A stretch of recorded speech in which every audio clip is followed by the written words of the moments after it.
Et si tout ce qu'on t'a dit sur la naissance de Jésus n'était qu'une partie de l'histoire? Aujourd'hui, nous allons découvrir cette preuve biblique que la plupart des gens ignorent.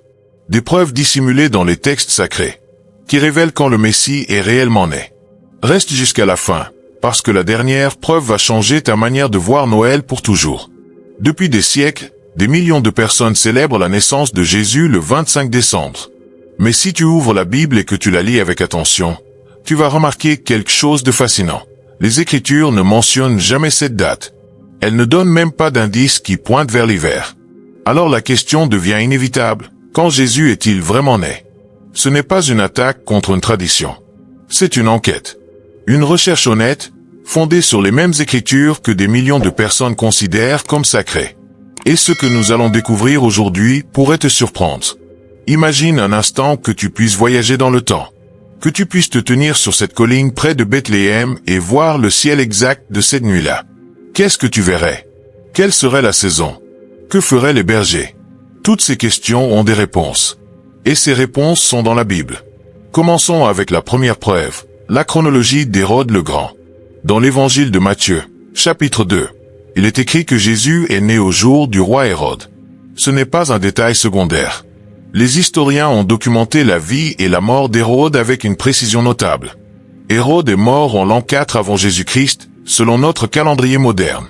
Oui, cela paraît étrange de dire que le Christ est né avant Jésus-Christ, mais c'est parce que notre calendrier a été calculé de façon incorrecte des siècles plus tard. L'essentiel est ceci. Si Jésus est né avant la mort d'Hérode, et qu'Hérode a ordonné de tuer les enfants de 2 ans et au-dessous, Matthieu 2h16, alors Jésus est très probablement né entre 6 et 4 avant notre ère. Cela élimine déjà beaucoup de théories populaires. Mais il y a plus. Matthieu mentionne aussi que la famille de Jésus a fui en Égypte et y est restée jusqu'à la mort d'Hérode. Cela demande du temps, le temps de voyager, de s'installer et d'attendre des nouvelles. Si Hérode est mort au printemps de l'an 4 avant Jésus-Christ, et que la famille a eu besoin de plusieurs mois en Égypte, alors la naissance a dû se produire suffisamment tôt. Peut-être 1 an ou davantage avant. Certains disent que ces chronologies sont imprécises, qu'on ne peut pas se fier à des dates si anciennes. Mais la réalité est que la mort d'Hérode est confirmée par plusieurs sources historiques, y compris l'historien juif Flavius Joseph. Nous ne spéculons pas, nous suivons des preuves documentées. Passons à la deuxième preuve, le tour sacerdotal de Zacharie. C'est l'un des indices les plus fascinants et les moins connus. Dans Luc 1, 5-13, on nous dit que Zacharie, le père de Jean-Baptiste, était prêtre de la division d'Abija. Il servait au temple quand un ange lui a annoncé que sa femme Élisabeth aurait un fils. Voici le détail crucial. Les tours sacerdotaux en Israël étaient organisés en 24 divisions, chacune servant au temple pendant des semaines précises de l'année. Ces divisions sont décrites dans une chronique 24. La division d'Abija était la 8e. Si l'on calcule quand ce tour servait dans l'année, on peut estimer quand Zacharie a reçu la vision. Et si l'on sait quand Jean-Baptiste est né, on peut calculer quand Jésus est né, parce que Luc nous dit que Jésus est né 6 mois après Jean. Selon des calculs fondés sur le calendrier juif, le tour d'Abija tombait approximativement fin mai ou début juin. Zacharie est rentré chez lui après son service, Élisabeth a conçu, et 9 mois plus tard, fin mars ou début avril, Jean-Baptiste est né. En ajoutant 6 mois pour la naissance de Jésus, on arrive à fin septembre ou début octobre. Certains critiques disent que ces calculs sont spéculatifs, que le système des tours a pu changer ou être interrompu. Mais les sources historiques montrent que les Juifs étaient extrêmement méticuleux dans leurs pratiques religieuses. Ces tours n'étaient pas laissés au hasard, ils faisaient partie de la loi mosaïque. Et Luc, historien soigné, n'aurait pas mentionné ce détail s'il n'était pas significatif. Venons à la troisième preuve, les bergers dans les champs. Luc 2h08 dit qu'il y avait, dans la même région, des bergers qui passaient la nuit dans les champs et qui gardaient leurs troupeaux. Cette phrase très simple contient une information climatique essentielle. En Israël, les bergers ne laissaient pas leurs troupeaux dans les champs pendant l'hiver. De novembre à février, les températures sur les collines de Judée baissent fortement, surtout la nuit. Les bergers rentraient les troupeaux à l'abri. C'était une pratique courante et nécessaire pour la survie des animaux. Mais au printemps, en été et au début de l'automne, les bergers restaient avec leurs troupeaux dehors toute la nuit. Cela correspond parfaitement à une naissance en septembre ou octobre. Les nuits sont douces, et tout s'accorde. L'objection habituelle, et si cet hiver avait été doux? Ou et si ces bergers étaient différents? Mais le texte ne donne aucune indication de conditions exceptionnelles. Luc décrit une scène normale, des bergers faisant leur travail habituel. Et ce travail habituel ne se faisait pas en décembre. Si tu apprends quelque chose de nouveau aujourd'hui, fais une chose pour moi. Écris le mot CL accent aigu dans les commentaires. Juste ce mot. Je veux voir combien de personnes suivent cette enquête jusqu'au bout. Et si tu n'es pas encore abonné à la chaîne, c'est le moment parfait. Continuons avec la 4e preuve, l'étoile de Bethléem et le contexte astronomique. Matthieu 2 parle de mages venus d'Orient, qui ont vu une étoile et l'ont suivi jusqu'à l'enfant Jésus. Ces mages étaient probablement des astronomes perses ou babyloniens, spécialistes de l'observation du ciel. Les archives astronomiques anciennes sont étonnamment précises. Et entre 7 et 5 avant notre ère, plusieurs phénomènes célestes remarquables ont eu lieu, notamment des conjonctions planétaires. Jupiter et Saturne se sont alignés à plusieurs reprises dans la constellation des Poissons. Pour les astronomes de l'Antiquité, ce type d'événement avait une portée symbolique et prophétique. Jupiter était considéré comme la planète des rois. Saturne était associé à Israël. Les Poissons représentaient la fin d'une ère ou des événements messianiques. Une triple conjonction de ces deux planètes dans cette constellation aurait pu être interprétée comme l'annonce de la naissance d'un roi juif d'une importance majeure. Ces conjonctions ont eu lieu en 7 avant notre ère, en mai, septembre et décembre. Si les mages ont vu la première conjonction et ont commencé leur voyage, ils seraient arrivés à Jérusalem plusieurs mois plus tard. Cela expliquerait pourquoi ils ont trouvé Jésus comme un jeune enfant dans une maison, et non comme un nouveau-né dans une mangeoire. Les sceptiques affirment que l'étoile était un miracle surnaturel, sans explication astronomique. Et c'est possible. Mais Dieu utilise souvent des phénomènes naturels pour accomplir ses desseins. Et le fait qu'il y ait eu des signes astronomiques réels au bon moment renforce le récit biblique au lieu de l'affaiblir. La 5e preuve nous mène vers les fêtes bibliques. Dieu a établi cette grande fête dans le calendrier juif. 3 au printemps, 1 en été et 3 en automne. Ces fêtes n'étaient pas seulement des célébrations. Elles étaient comme des prophéties mises en scène, des répétitions d'événements à venir. Jésus a accompli les fêtes du printemps avec une précision saisissante. Il est mort à Pâques au moment où l'agneau pascal était sacrifié. Il a été enseveli pendant la fête des pains sans levain. Il est ressuscité lors des prémices. Et l'Esprit Saint est descendu à la Pentecôte. 4 fêtes. 4 accomplissements exacts lors de sa première venue. Les 3 fêtes d'automne attendent encore leur accomplissement final. Les trompettes, l'expiation et les tabernacles. Mais voici une connexion fascinante. La fête des tabernacles célébrait le fait que Dieu avait habité avec Israël dans le désert. Et Jean 1h14 dit que la parole a été faite chair et qu'elle a habité parmi nous. Le verbe grec évoque l'idée de dresser sa tente, de tabernacler. La fête des tabernacles tombe en septembre ou octobre. Si Jésus était né pendant cette fête, le symbolisme serait parfait. Dieu habitant littéralement avec l'humanité au moment même où l'on commémore ce concept. Nous ne l'affirmons pas comme un dogme, mais le motif est trop beau pour être ignoré. Les critiques disent que c'est trop symbolique, qu'on force les liens. Pourtant, les Écritures regorgent de motifs intentionnels. Dieu ne fait rien par hasard. Et si Jésus a accompli les fêtes du printemps à la lettre, pourquoi sa naissance ne coïnciderait-elle pas aussi avec une date riche de sens? La 6e preuve examine la suite des événements dans les évangiles.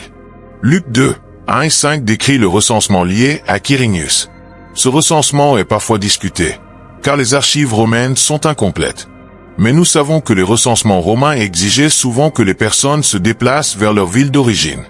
Joseph et Marie ont voyagé de Nazareth à Bethléem, environ 130 km. Ce voyage aurait pris plusieurs jours, surtout avec Marie enceinte. Bethléem en décembre aurait été froid, humide et possiblement bondé. Ce ne serait pas le moment idéal pour organiser un recensement impliquant des déplacements massifs. En revanche, en automne, après les récoltes, les conditions étaient parfaites. Routes plus sèches, températures agréables, travaux agricoles terminés.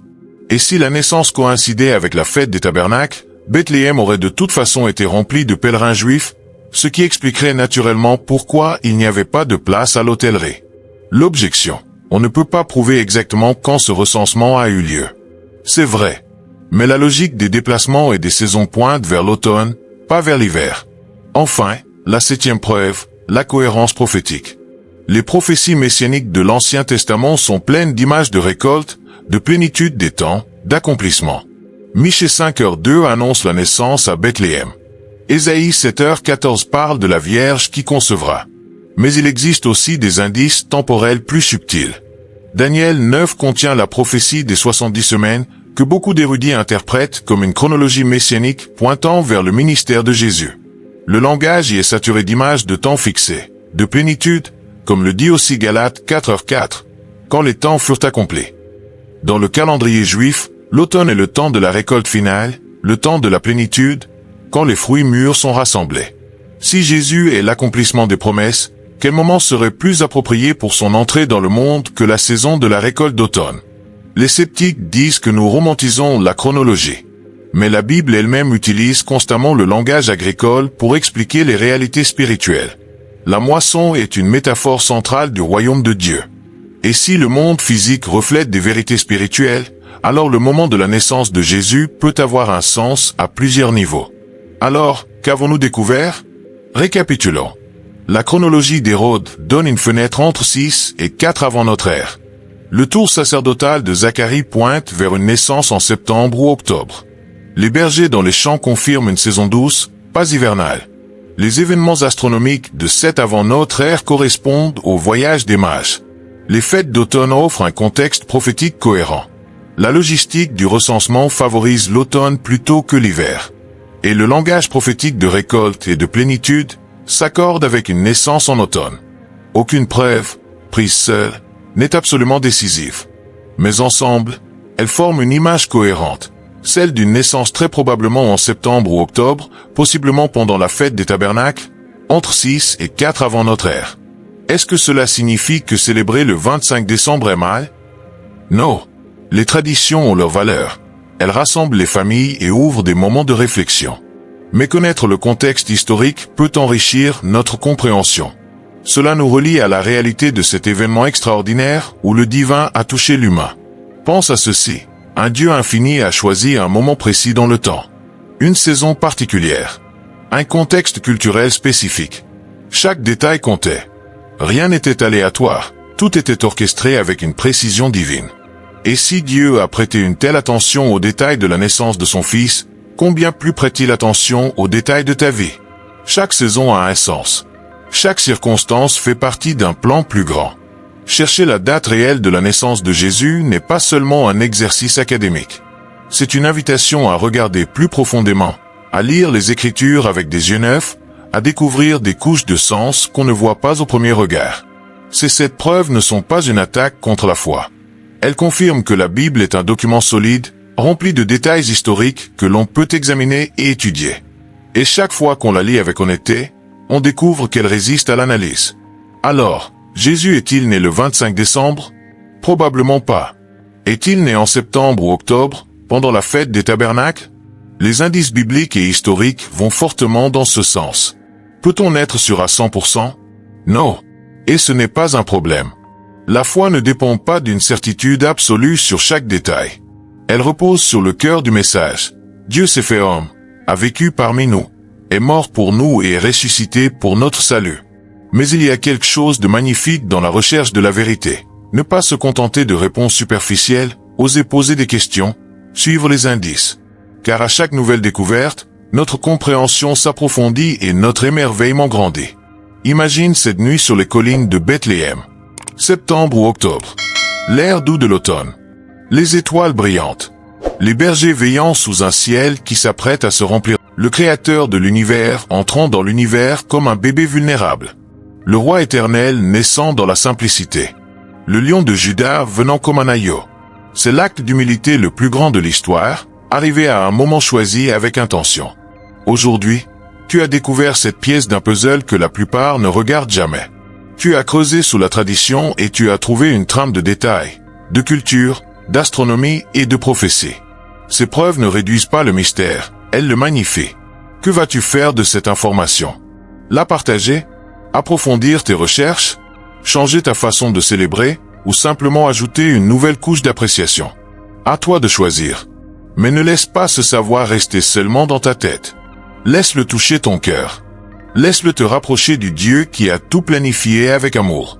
Et rappelle-toi, s'il a guidé les étoiles et les saisons pour marquer la venue de son Fils, il guide aussi ta vie avec la même précision.